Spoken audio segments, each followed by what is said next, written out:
a dream I know. Deep up my feelings for you. Watch.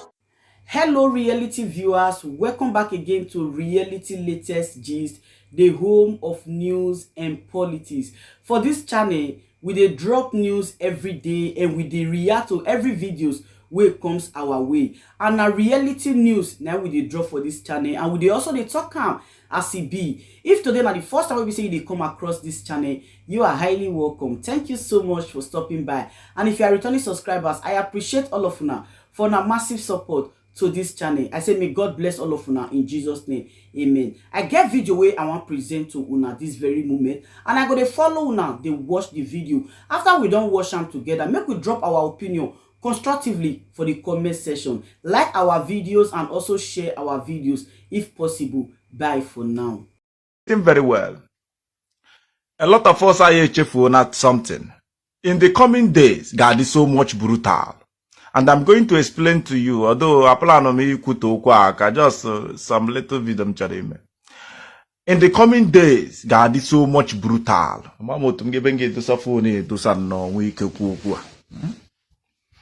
Listen.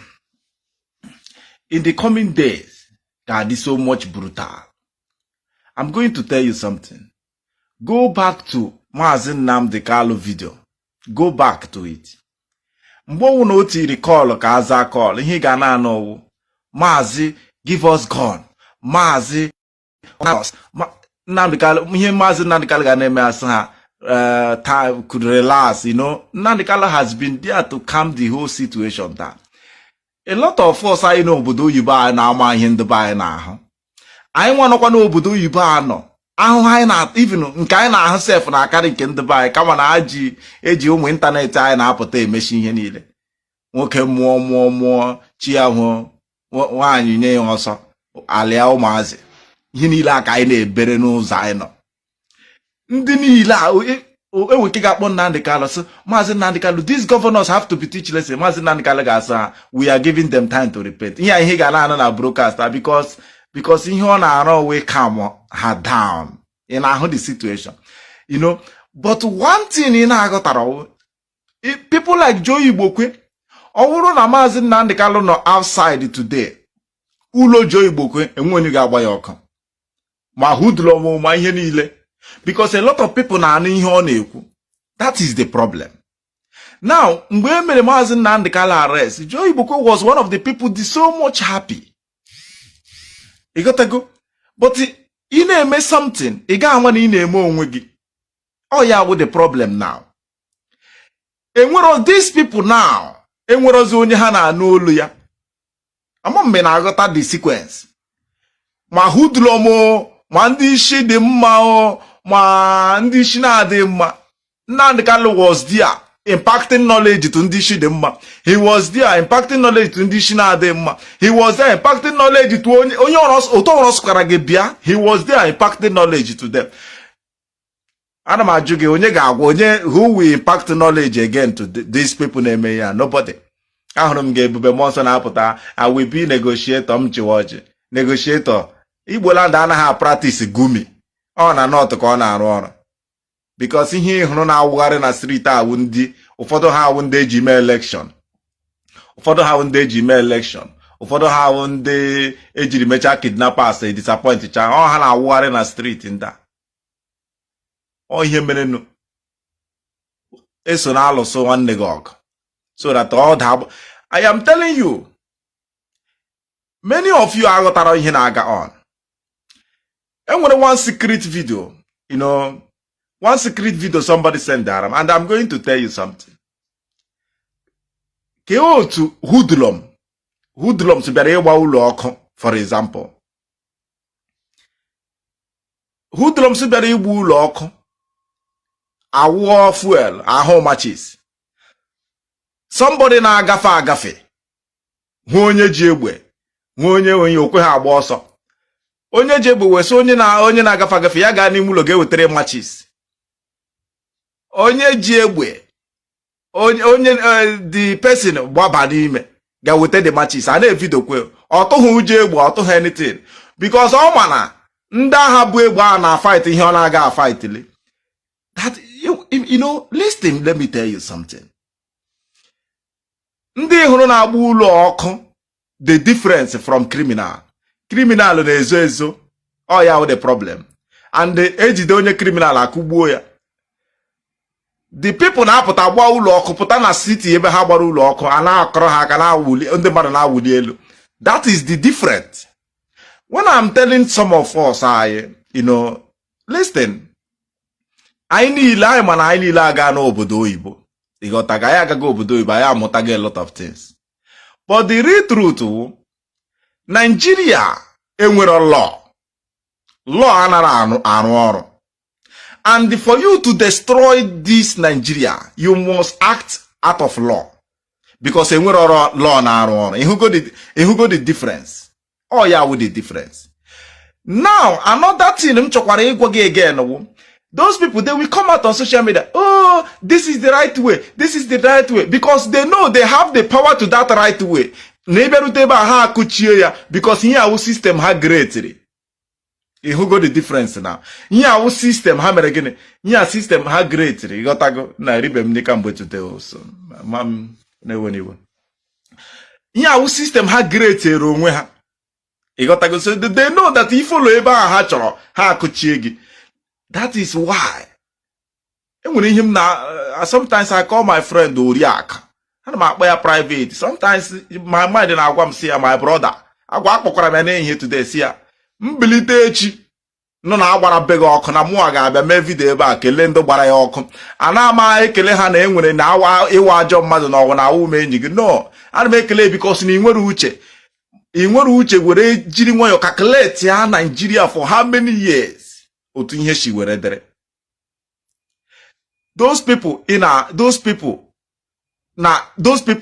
fight ndị like all the culture am n'ugbu a na fight government. Ngụwa kwesịrị na fight government, gị hapụ government na fight mmụọ. Then ụmụ ogbenye nọ n'okpuru na ahụ onye nke na fight government hụ ngị na-agba ha ụkwụ. Ifili na ha na-ele gị wit anya ọma. It's a common sense. Ogbenye enwe ihe o ji onwe ya kpọrọ. Ọgaranya n'ụda egbe ya agbalaga. Ogbenye n'ụda egbe ya na-ajụ ya na-achọ ebe agbara ya. Because onwe ego dosara ọgaranya na-eze ndụ. That is the problem. I wish I have much time, to explain all these things, I wish. You gotta go, because all these things in here, if you refuse to get the common sense, enwerozi onye na control all these people. Oh yeah, what the problem? Ihu go ihe politicians is under a vote. And the problem Anambra na face now, I'm going to tell you what Anambra is facing. Very, very simple, very, very quick. Remember during Willie Obiano, ha kpọrọchara m Ifeanyi Uba ha were mecha ihe ndị apụ ga-kwecha ha nkwara aga governor during next tenure na aga enyo Ifeanyi Uba. Alụwa ọgụ ndị alụwa. Many of you anaghị follow Anambra politics. I'm still going to explain it for you. Alụwa ọgụ ndị alụcha ya ugbu a na Willie Obiano chuzuru Soludo, disappoint Elahaya, disappoint Ifeanyi Uba. And now all these boys who tell we now warring Anambra. One of the truth Hanaga Wagawo that now. Those boys now, Nebu na Gagare, which ndị ha used na last election. And on a wute those boys, on a wute ha that na Abiana new election again. And when ha chọrọ ha, the difference now. And now, and when ha chọrọ ha na achieve another election. Those guys will name the state or governable. But they will not tell you the truth. Then how are run out of the truth? Then we say now while side the Eastern Security Network, because Amanum side we no surround the Fulani. Amanum last no sorry. Hana hate easy in a full update. Iga honka wara no oba. Awara the anoman. Awachara na mahani why wosa. So Hana channel back. Ha cover onwe. But you know, just look at it. During the time of Oshishi Kanku, if some of you will remember what happened in Aba, Oshishi Kanku was terrorizing Aba. Ọ bụrụ na ugbu a ha ga-asa IPOB. Onye mere nji mpụta ebe m so n'ụfọdụ na-enweghị uche. Mgbe ọ na-abịara imebi nke ụnụ ụmụ ogbe ihe were eji se ogbe ewe ogbe Chineke eme ụmụ ogbe ekwugo m ma ọ bụrụ ma mmụọ sụkwara ụmụ ogbe niile uniform ha pụta n'ụzọ ha na-agafe amara onye ha wụ sụkwara ha uniform. During the time of Oshishi Kanku, tinye ọjị na ọjị zọkalụ ha na ndị a niile yuzuru Oshishi Kanku. When they failed to settle Oshishi Kanku, what did Oshishi Kanku did in Aba? He gave them rest. Dealing with them. Big man niile park moto ha na Aba.